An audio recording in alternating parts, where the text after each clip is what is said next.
et devient le plus désiré et conquiert la fille populaire. Je suis Ragna animé, et c'est parti! Tout commence un matin lorsque Masa observe son corps réchauffé dans le miroir, conscient que son visage a un crédit illimité. Soudain, sa sœur Kinatsu assiste à la scène et commente qu'il est futile. Cependant, Masamune insiste que cela devait être fait pour empêcher de redevenir gros et laid. À ce moment-là, sa mère l'appelle pour le petit déjeuner, mais quand Masa se rend compte que le repas contient assez de graisse pour provoquer une crise cardiaque, il choisit de ne pas manger. Ensuite, il va à l'école, où toutes les filles le regardent, renforçant l'idée que personne n'est traité comme un humain s'il n'est pas attirant. En s'arrêtant pour observer les filles jouer au tennis, certaines partent irritées, mais accusent seulement le nerd à lunettes de harcèlement, tandis qu'il s'en sort indemne. Tout à coup, l'une d'elles se reconnaît comme le nouvel élève transféré. Alors les autres s'approchent et l'entourent d'attention. Satisfait, Masa active son charme et leur dit de continuer à faire des efforts tout en s'éloignant. Ensuite, Masamune remarque une foule se former, car l'un des garçons les plus beaux de l'école déclare son amour à celle qu'on appelle la princesse cruelle, Aka. Eika révèle que le narcissique aspirant à Chris Hemsworth avait récemment acheté un livre sur le changement de genre et écrivait une histoire avec lui-même comme protagoniste. En entendant cela, les étudiants s'éloignent et tandis que le garçon tente de se justifier, Aka ajoute qu'il a un seul cheveu poussant sur une verrue sur la poitrine et le surnomme Sauce, détruisant tout orgueil qui lui restait. En assistant à la scène, Masamune réfléchit à quel point les batailles sociales à l'école sont effrayantes, quand Aka passe soudainement et lui lance un regard mortel. Plus tard, en classe, la déléguée de classe, Tai, réprimande Masamune pour s'être assoupi, mais comme il est beau, il échappe encore une fois à la punition. À ce moment-là, un camarade nommé Shuri s'approche et lui remet un pain pour le déjeuner. Cependant, en remarquant le nombre de calories, il calcule qu'il devrait faire 100 abdominaux à la maison. Shuri félicite Masamune pour être polyvalent, mais pas arrogant, et il le remercie. Il se souvient que Shuri est également très populaire parmi un groupe qu'il appelle passif désigné. Néanmoins, Shuri commente qu'il y a quelqu'un d'aussi talentueux que lui à l'école. À ce moment-là, elle entre à la recherche d'un certain étudiant. Comme personne ne répond, elle tire Masamune par la cravate et exige des explications. L'imbécile amoureux s'identifie. Alors elle lit sa lettre d'amour et le critique pour agir comme un bizarre. Ensuite, elle le surnomme Jabba le Hutt et déchire la lettre avec sa dignité. Lorsqu'elle part, Shuri explique qu'Aki est semblable à Masamune, sauf que sa personnalité sent pire que ses chaussettes de sport. T ajoute qu'elle déteste les garçons et leur donne des surnoms cruels quand ils se déclarent. C'est pourquoi on l'appelle la princesse cruelle. En mentionnant qu'elle est la fille du groupe Atagak, Masamune reconnaît immédiatement le nom et court dans le couloir, réalisant qu'il a enfin trouvé son ennemi juré. Plus tard au déjeuner, Aka reçoit de nombreux desserts de ses admirateurs, tandis que Masa l'observe pour recueillir des informations. Il se demande pourquoi elle n'est pas détestée par les filles, mais Shuri explique que beaucoup la considèrent cool pour sa franchise et que celle qui est toujours à ses côtés est Yoshino, la distraite. Masamune demande si Shuri sait quelque chose de plus, mais il affirme que la seule information est qu'elle préfère déjeuner seule. À cet instant, Aki s'éloigne du groupe et Masamune observe tandis qu'elle envoie Yoshino faire une course. Il décide d'enquêter sur la raison pour laquelle elle mange seule, mais Shuri avertit que cela pourrait finir pire que Drake s'il est attrapé. Malgré cela, Masa insiste que tout ira bien et part à sa recherche. Malheureusement, après avoir fouillé toute l'école, il ne la trouve pas. Puis il aperçoit Yoshino et se souvient qu'elle est comme le sac d'Aka. En la voyant agir de manière suspecte, il décide de la suivre et ils finissent tous les deux dans la salle de stockage du gymnase. Masamune écoute tandis que Yoshino présente le déjeuner à Aki, mais lorsqu'une araignée tombe devant lui, il s'effraie et finit par se révéler. Il s'excuse de sembler être un harceleur, expliquant qu'il ne savait pas qu'Aka serait là. Ensuite, il observe son repas excessivement calorique, mais affirme que ce n'est rien de grave jusqu'à ce qu'il remarque les plateaux vides et conclut qu'il s'agit d'un épisode de compulsion. Quand l'estomac d'Aki gargouille, elle justifie qu'elle ne peut pas s'empêcher de manger excessivement. Comme les médecins n'ont trouvé aucun parasite, il ne reste qu'à continuer à se nourrir. Masamune essaie de se retirer, mais Aki l'avertit que s'il en parle à quelqu'un, il le regrettera. À partir de là, il semblait que Masamune était le seul garçon capable de s'approcher de la reine épineuse. Un jour, pendant l'entraînement de volley-ball, Shuri commente comment il est devenu proche d'Aki et comment tout le monde croit que la princesse cruelle pourrait enfin céder. Cependant, Masamune explique qu'elle a rejeté toutes ses tentatives et a été grossière avec lui. À ce moment-là, il la voit par la fenêtre et se demande comment elle parvient à enfiler autant de nourriture dans un espace si petit. En réalisant qu'elle est observée, elle lui ordonne de retourner dans sa niche. Soudain, le ballon de volley-ball frappe Masamune à la tête. Alors que les filles s'approchent pour savoir s'il va bien, un perdant rancunier murmure qu'il ne devrait pas se croire supérieur. Après les cours, Aka et Yoshino disent au revoir à leurs amis. Ensuite, elle demande à Yoshino d'aller chercher plus de nourriture. Yoshino obéit et part en courant, laissant Aka seule. Quand le retard se prolonge, Aki décide de vérifier ce qui s'est passé. Mais elle trouve le prince du flanc. Furieux, il lui attrape les cheveux et l'accuse de l'accepter seulement parce qu'il est beau. Il sort alors des ciseaux pour lui donner une leçon. Aki ferme les yeux en attendant le pire, mais quand elle les ouvre, Masamune est là, tenant les lames avec ses propres mains. Le prince Pudding s'enfuit précipitamment. Ensuite, il s'assure qu'Aki va bien. Dans son esprit, il imagine qu'elle ne pourrait plus le traiter avec mépris, maintenant qu'elle connaît son secret et a même été sauvée par lui. À cet instant, Masamune se souvient de l'époque où il avait une apparence rondelette et subissait des moqueries à cause de cela. À cette époque, Aka était pratiquement la sauveuse de Masami, jusqu'au jour où il a avoué son amour et a été appelé par elle pied de cochon. Depuis lors, Masan a profondément détesté, et c'est précisément pour cela qu'il a maintenant l'intention de la faire tomber amoureuse, pour à la fin, la rejeter. Le lendemain, à l'école, Masamune s'approche du prince Pudding, qui s'excuse d'avoir blessé sa main. Il accepte les excuses et se dirige vers le casier, mais en l'ouvrant, un billet tombe, le traitant à nouveau de pied de cochon. Plus tard pendant le cours, il essaie de découvrir qui a envoyé le message. Il conclut que cela ne peut pas être Aki, puisqu'elle préfère humilier ses victimes en public, mais il ne trouve pas d'autres suspects. Shuri et Tai lui demandent s'il va bien. Il assure que oui, jusqu'à ce qu'il entende quelques élèves parler de pieds de porc à l'heure du déjeuner, ce qui lui cause presque une crise cardiaque. À ce moment-là, Masamune jure de ne jamais revivre cette période sombre de sa vie, craignant que si la vérité éclate, tout le monde le traite comme quelque chose de maudit. Ensuite, en classe, le professeur le surprend distrait une fois de plus. Il laisse alors échapper une larme et affirme qu'il était ému par l'histoire.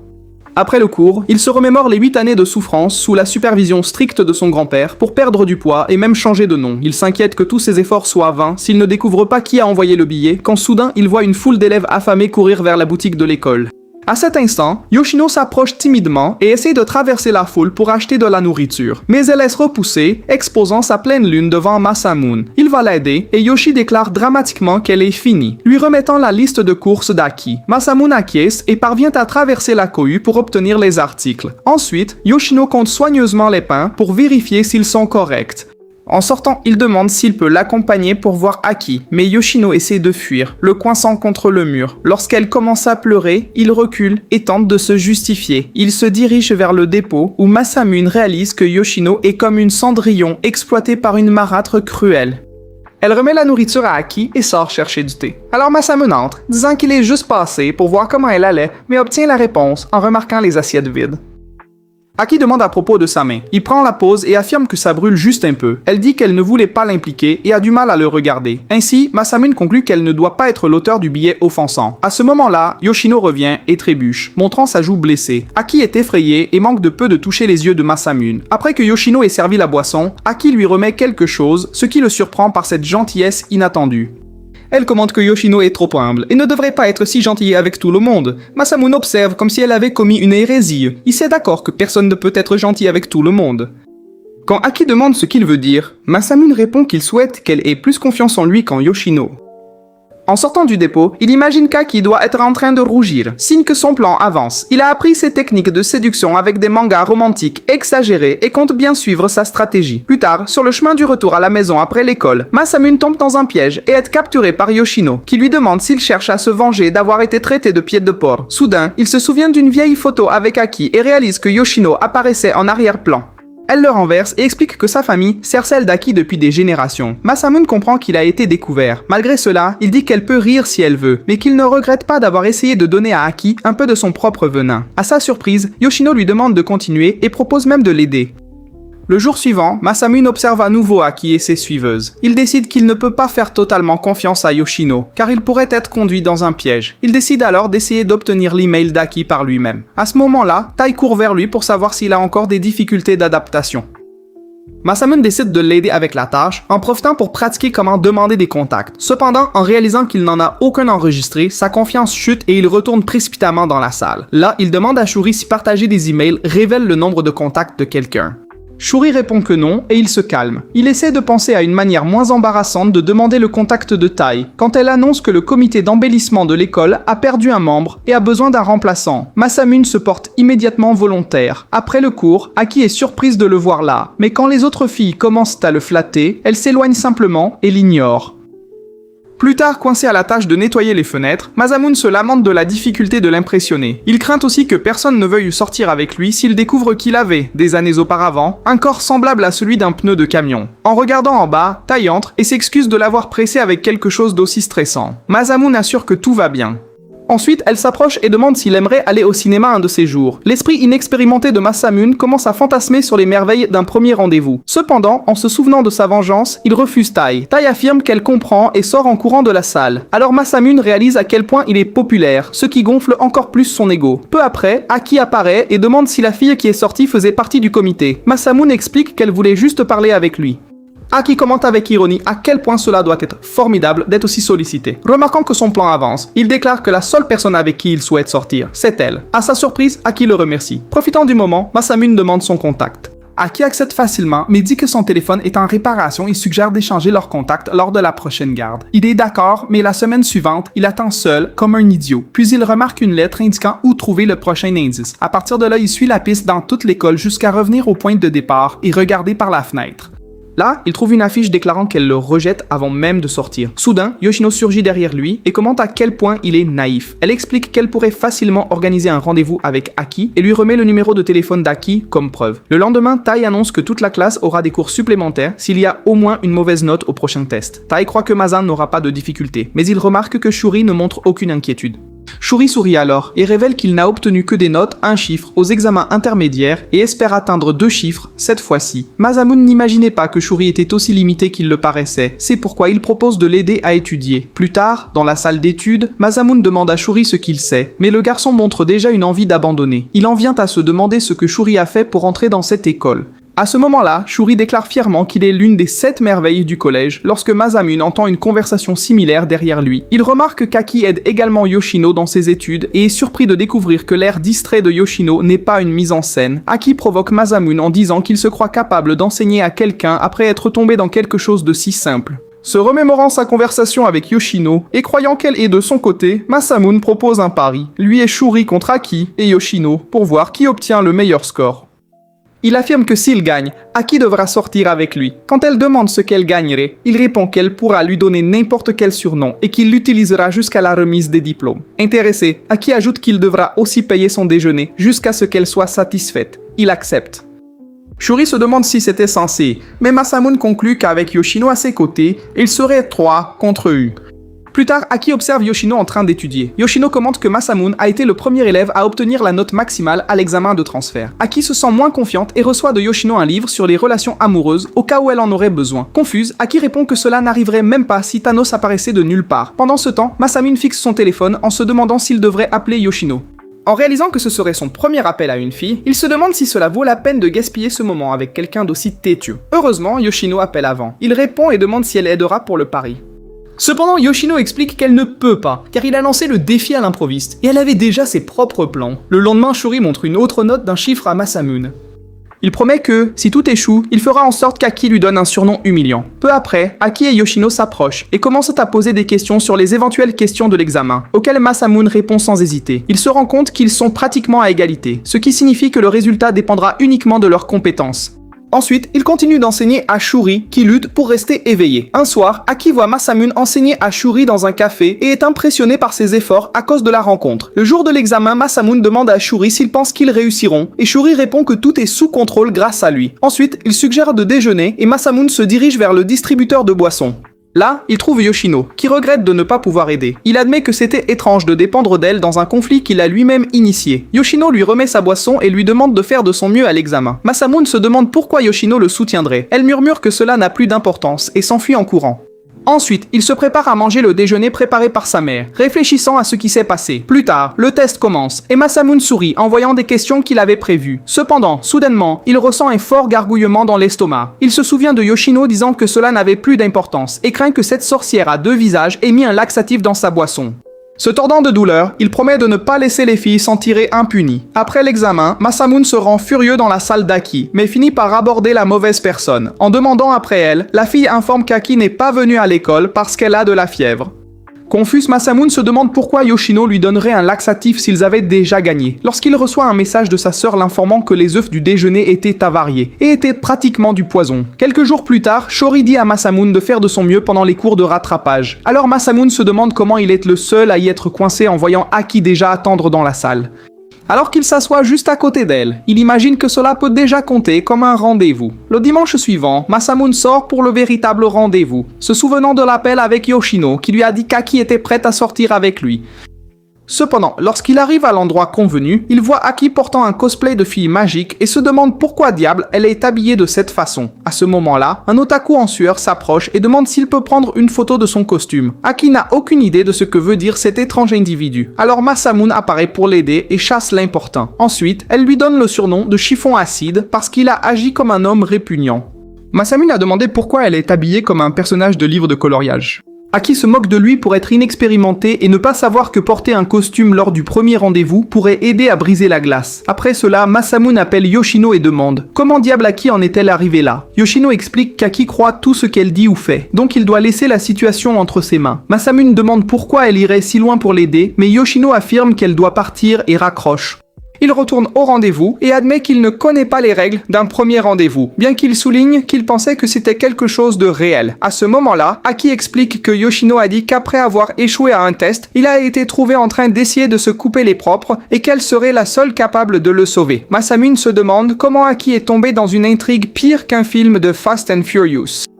Néanmoins, les deux continuent le rendez-vous. Ils vont au cinéma qu'Aki a loué, mais elle lui demande de ne pas s'asseoir trop près. Le film s'avère être un film d'horreur perturbant, et à la fin, Aki a du mal à se tenir debout. Ensuite, ils vont dîner, et Masamune se demande comment elle peut se goinfrer après un tel film. Il se souvient que la reine cruelle qu'il connaissait était bien plus arrogante, mais ne mangeait pas l'équivalent de la nourriture d'une semaine entière, d'une famille en une seule fois. Il se demande si c'était quelque chose avec lequel elle est née. Aki répond que tout a commencé quand quelque chose de terrible est arrivé dans son passé. À cet instant, une petite fille s'approche et demande pourquoi elle semble avoir un petit agneau. Aki fait une scène en essayant de s'expliquer et tire Masamune dehors avant que la situation ne devienne encore plus embarrassante. Dehors, Masamune dit enfin à Aki que ce cosplay d'introduction n'était pas quelque chose de commun. Aki est abattue et se rend dans un magasin à proximité pour se changer. À l'intérieur, elle réalise à quel point elle est embarrassée et crie, ce qui fait que Masamune entre en courant et la trouve seulement en sous-vêtements. Elle le frappe, provoquant un évanouissement dans lequel il revit des souvenirs de leur rencontre. Plus tard, Masamune se réveille avec la tête posée sur les genoux d'Aki, allongée sur un banc de parc. En remarquant qu'il est réveillé, elle le repousse et dit qu'elle rentre chez elle. Avant de se dire au revoir, il s'excuse de l'avoir effrayée. Sur le chemin du retour, Masamune appelle Yoshino, qui explique qu'elle aide à cause d'Aki. Elle pense qu'Aki peut devenir plus humble s'il rompt avec elle, ce qui serait également avantageux. Masamune remarque que le plan est exagéré, mais quand Yoshino fait semblant de ne pas comprendre de quoi il parle, il dit simplement qu'il est impatient de travailler avec elle et l'appelle maître. Plus tard, chez lui, Masamune lit un manga romantique et cliché, dans lequel le protagoniste déclare à la fille qu'il aime qu'il ne se soucie pas d'être mouillé sous la pluie s'il peut prétendre qu'elle lui appartient. Le lendemain, en allant à l'école, il décide de transformer sa vengeance en réalité avec un nouveau plan. Pendant les cours de soutien, Masamune s'assoit à côté d'Aki et la fixe intensément. Agacée, elle demande pourquoi il continue de la regarder.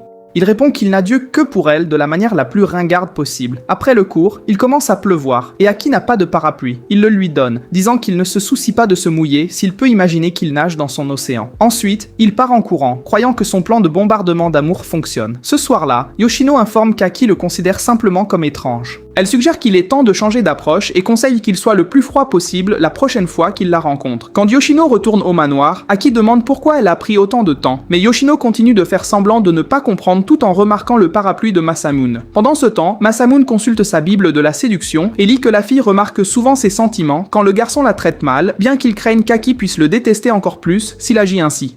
Le lendemain, en voyant Aki, Masamune se souvient des paroles de Yoshino et décide de lui faire confiance. Aki essaie de rendre le parapluie, mais il passe à côté d'elle avec froideur. En s'installant dans la salle, il se rend compte qu'il a peut-être détruit toute la sympathie qu'il avait gagnée, mais il maintient le plan et l'ignore pour le reste de la journée. Après l'école, il la rencontre et imagine qu'elle doit déjà ressentir le manque de ses dragueurs ridicules. Cependant, Aki l'ignore aussi. Il essaie de la suivre, mais le regard de Yoshino l'avertit de ne rien faire. Depuis lors, Aki et Masamune commencent à s'éviter, mais Yoshino remarque qu'elle devient de plus en plus frustrée au fil des jours. Un soir, Aki finit par confronter Masamune en mode princesse cruelle totale. Il essaie de fuir, mais elle le frappe avec le parapluie et empêche son évasion.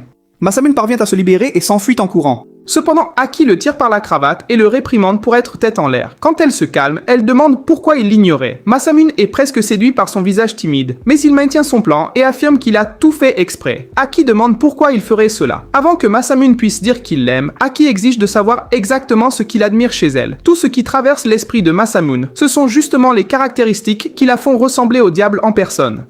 Sans alternative, il déclare qu'il aime tout chez elle. Aki est presque convaincu. Soudain, Masamune s'enfuit pour appeler Yoshino avant d'aggraver encore plus la situation. Cette nuit-là, il supplie Yoshino de l'aider à trouver quelque chose d'approprié à dire. Le lendemain, Masamune se présente avec une lettre, décidé à ne pas laisser sa langue bien pendue, tout gâcher à nouveau. Cependant, avant qu'il ne puisse la mettre dans son casier, Aki apparaît, prend la lettre de ses mains et la jette à la poubelle. Elle affirme qu'elle le méprise et l'empêche de s'expliquer en partant précipitamment. Yoshino surgit alors de l'ombre, comme si c'était Batman lui-même, et commente qu'Aki agissait de manière complètement différente d'avant. En entendant cela, elle lui dit de laisser la situation sous son contrôle, expliquant que rien de ce qu'il dira n'aura d'effet, puisqu'il ne peut même pas expliquer pourquoi il l'aime. Après le départ de Yoshino, Masamune se demande à qui appartient en fin de compte cette vengeance et décide qu'il ne peut pas simplement rester en marge des événements. Pendant ce temps, Aki est dans un parc, paniquée, car elle n'avait jamais manqué les cours. Elle blâme Masamune d'avoir embrouillé son esprit en se souvenant qu'elle l'a vu parler avec Yoshino après l'avoir laissé seule. Frustrée, elle jette le parapluie au sol, déplorant que tout en soit arrivé là. À cet instant, Yoshino apparaît et demande si elle est contrariée à cause de la conversation avec Masamune. Aki se met sur la défensive et dit qu'elle ne serait jamais triste à cause d'un narcissique prétentieux. Cependant, quand Yoshino lui tient le visage pour la réconforter, Aki réalise qu'elle a toujours été étrangement perspicace quand il s'agit de sentiments. Même ainsi, Aki insiste qu'elle ne souffrira plus jamais à cause d'un garçon, se souvenant de la dernière fois où elle s'est blessée. Alors qu'elle continue son déballage presque délirant, Yoshino assure que Masamune n'a Dieu que pour elle et suggère que peut-être Aki l'aime aussi. Aki tente de nier, mais quand elle se retourne, Yoshino a déjà disparu. En rentrant chez elle encore irritée, Aki admet pour elle-même qu'elle a toujours blessé les autres pour ne pas être blessée, mais maintenant elle ne parvient plus à comprendre si Masamune l'aime vraiment. Soudain, Masamune crie son nom lorsqu'une voiture manque de la renverser. Heureusement, il la tire à temps et demande ce qui s'est passé. Aki insiste que cela ne le regarde pas. Masamune répond qu'il ne sait pas ce qu'il ferait sans elle. À ce moment-là, Aki baisse sa garde et est sur le point de confesser ses sentiments quand le conducteur de la voiture les interrompt. Soudain, une fille saute dans les bras de Masamune et dit qu'elle était impatiente de le revoir. Il se demande qui est cette belle folle tandis qu'elle déclare que le voir est tout ce pourquoi elle prie jour et nuit. En prononçant correctement son nom, Masamune est encore plus confus, mais affirme qu'elle doit se tromper.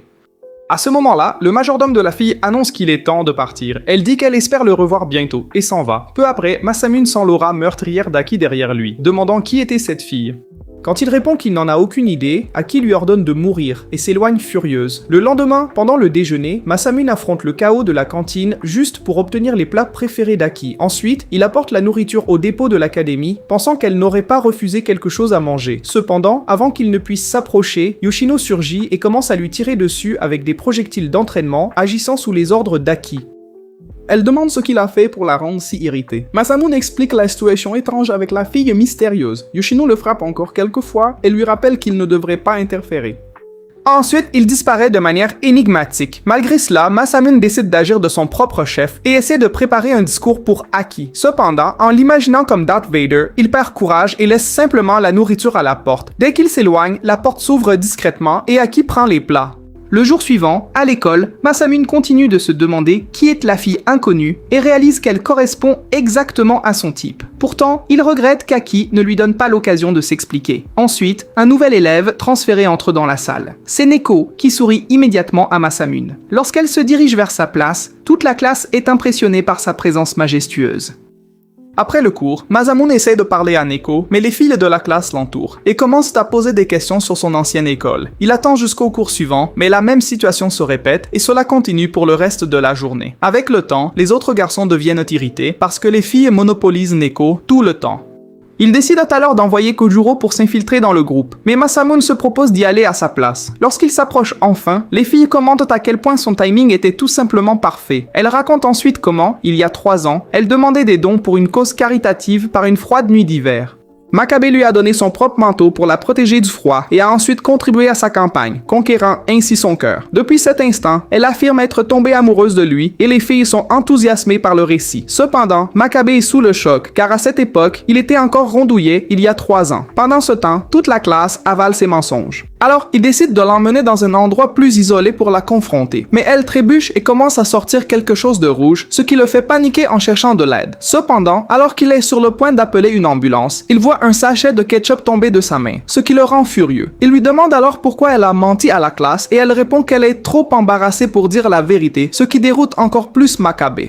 Et tandis qu'il essaie de mieux comprendre, elle dit simplement qu'il lui a manqué. Bien qu'il trouve Neko très mignonne, contrairement à Aki, il la rejette parce qu'il doit se concentrer sur sa vengeance et lui dit qu'il aime quelqu'un d'autre, ce qui rend Neko triste. Même ainsi, elle lui demande de montrer qui est la fille en question et il l'emmène jusqu'à la salle de classe d'Aki, croyant qu'en la voyant, elle renoncera à lui. Au contraire, Neko évalue la situation et pense qu'il sera facile de se débarrasser d'elle, alors elle entre dans la salle pour se présenter à Aki, disant qu'elle envie le fait qu'elle reçoive l'affection de Makabe. Soudain, une rafale de vent soulève la jupe de Neko, révélant qu'elle ne porte rien en dessous, ce qui rend le visage de Makabe complètement rouge. En s'en rendant compte, Neko sourit simplement et dit qu'elle est heureuse de l'avoir rencontré. Cela rend Aki encore plus irritée. La faisant sortir de la salle furieuse, immédiatement, Makabe court après elle, disant qu'il ne connaît pas Neko, mais Aki ne le croit pas et sans le vouloir, donne un coup de poing à un professeur en discutant avec Makabe. Plus tard, comme punition, le professeur les oblige à nettoyer la piscine et Aki est toujours en colère contre lui, alors elle s'éloigne le plus possible, ce qui l'irrite. En réponse, il l'arrose avec un tuyau pour la provoquer. Pour se venger, elle remplit un seau d'eau pour le jeter sur lui, mais elle glisse et tombe dans la piscine, le laissant momentanément satisfait. Cependant, il remarque qu'elle semble se noyer et saute rapidement pour la sauver, mais découvre bientôt que ses pieds touchent le fond de la piscine. Elle se moque de lui pour s'être mouillé pour rien et il répond que son corps agit par instinct. Alors il crie après elle, demandant si elle le croirait s'il disait qu'il l'a sauvée parce qu'il l'aime. Elle dit que non, car elle garde encore sa garde levée. Quand il est sur le point d'abandonner, elle affirme que s'il l'aime vraiment, il doit le prouver. Et en demandant ce qu'il pourrait faire, elle répond qu'il pourrait l'embrasser. Pendant ce temps, Yoshino attend Aki dans la cour de l'école et Neko la trouve là, demandant où elle pourrait trouver Makabe. En réponse, Yoshino demande pourquoi elle pense qu'elle le saurait, et Neko dit qu'elle avait le sentiment qu'elle le saurait. Les deux restent assises dans un silence inconfortable, tandis qu'à la piscine, Makabe panique, car il a toujours imaginé que son plan de vengeance se terminerait par lui demandant un baiser juste pour la rejeter. Mais maintenant, elle veut qu'il l'embrasse au milieu du plan. Elle se moque de lui en remarquant son hésitation à s'approcher, mais puisqu'il doit le faire, il imagine qu'elle est un jambon et essaie de l'embrasser. Cependant, elle panique et lui donne un coup de poing, le laissant confus et irrité. Heureusement pour eux deux, Futaba et l'équipe de natation apparaissent en demandant ce qu'ils faisaient. Alors il explique qu'ils nettoyaient la piscine et ont décidé de se rafraîchir un moment. Ensuite, ils demandent à la piscine pour s'entraîner et avant de partir, Aki dit à Makabe qu'elle croit maintenant qu'il l'aime, mais que cela n'a pas d'importance pour elle. Après cela, Makabe va dans la cour pour se sécher au soleil et Neko le trouve là. Elle lui offre une tasse de thé avec des suppléments, ce qu'il trouve étrange au début, et elle explique que c'est pour le réchauffer, car il n'est pas bon de laisser la température corporelle baisser. Ensuite, elle commence à parler des bienfaits des thés et des électrolytes. Mais, étant un gars axé sur la salle de sport, il ne s'y intéresse pas beaucoup et la surprend soudainement avec une question difficile. Qu'est-ce qu'elle aime exactement chez lui, tout comme Aki l'avait demandé auparavant. C'est quelque chose de compliqué à répondre, puisqu'elle ne savait pratiquement rien sur lui. Ainsi, une mauvaise réponse lui donnerait la chance parfaite de détruire ses sentiments. À sa surprise, Neko dit qu'elle aime le fait qu'il soit si humble qu'il ne remarque même pas ses propres qualités, affirmant qu'il est une bonne personne, puis elle s'éloigne, le laissant surpris. Plus tard, Neko est suivie par Yoshino, qui a un mauvais pressentiment à son sujet et veut découvrir ce qui se passe. Cependant, lorsqu'elles arrivent à la maison de Makabe, Yoshino est surprise par le majordome de Neko, qui tente de la confronter, mais Neko lui demande de se calmer. Malgré cela, Yoshino essaie de faire semblant de ne rien savoir, mais abandonne lorsque Neko commente qu'il doit être difficile d'être l'assistante d'Aki depuis si longtemps, ce qui augmente encore plus la méfiance de Yoshino. À ce moment-là, la mère de Makabe les voit dehors et les invite à entrer. Pendant ce temps, en rentrant chez lui, Makabe prévoit d'utiliser la réponse de Neko sur Aki la prochaine fois qu'ils se rencontreront. Cependant, en arrivant, il pense être rentré dans la mauvaise maison en voyant Neko et Yoshino cuisiner dans sa cuisine. Mais il se rend vite compte qu'il est au bon endroit en voyant sa mère. Après avoir paniqué un instant, il emmène Yoshino dans la chambre et lui demande ce qu'elles font là. Alors elle explique que sa mère les a vus et s'est enthousiasmée, pensant qu'elles étaient des fans courants dans la maison et a décidé de leur apprendre à cuisiner des crevettes frites. En entendant cela, Makabe désespère et veut les faire partir le plus vite possible. Mais Yoshino est déjà occupé à explorer sa chambre, pleine d'équipements d'entraînement. Soudain, Neko entre aussi et commente que c'est une chambre parfaite pour la réhabilitation, ce qui effraie Makabe, qui la tire immédiatement dehors. Après cela, il les emmène manger. Quand ils arrivent à table, Makabe est paralysé d'inquiétude, car la nourriture est extrêmement calorique et pour ne pas être impoli, il enlève la croûte frite des crevettes pour réduire la quantité de calories. Pendant ce temps, Neko consomme simplement une grande quantité de suppléments et de vitamines avec du thé, ce qui irrite la mère de Makabe. Cependant, elle se calme rapidement en voyant que Yoshino semble apprécier le repas. Peu après, Natsu suggère de terminer la soirée en jouant avec des feux d'artifice dans le jardin, bien que Makabe pense qu'elle devrait partir immédiatement. Malgré cela, les filles commencent à enfiler leur yukata. Pendant que Neko aide Natsu avec le yukata, Yoshino se confie à Makabe, racontant les expériences avec des feux d'artifice qu'Aki avait l'habitude de faire, ce qui lui fait de la peine pour elle. Plus tard, après avoir regardé les feux d'artifice avec Neko, la mère de Makabe apporte de la pastèque pour qu'ils en mangent. Pendant qu'ils s'amusent, Makabe remercie mentalement sa sœur de distraire les filles et ne peut s'empêcher d'admirer Neko, car elle semble être une fille très jolie. Il pense que peut-être, si elle n'était pas une menteuse compulsive, il pourrait tomber amoureux d'elle, mais cela n'a pas d'importance, car il doit rester concentré sur son plan de vengeance contre Aki. Plus tard, le majordome de Neko vient la chercher et Makabe accompagne Yoshino jusqu'à la route principale pour prendre un taxi. Avant de partir, elle lui demande de ne pas s'impliquer avec Neko.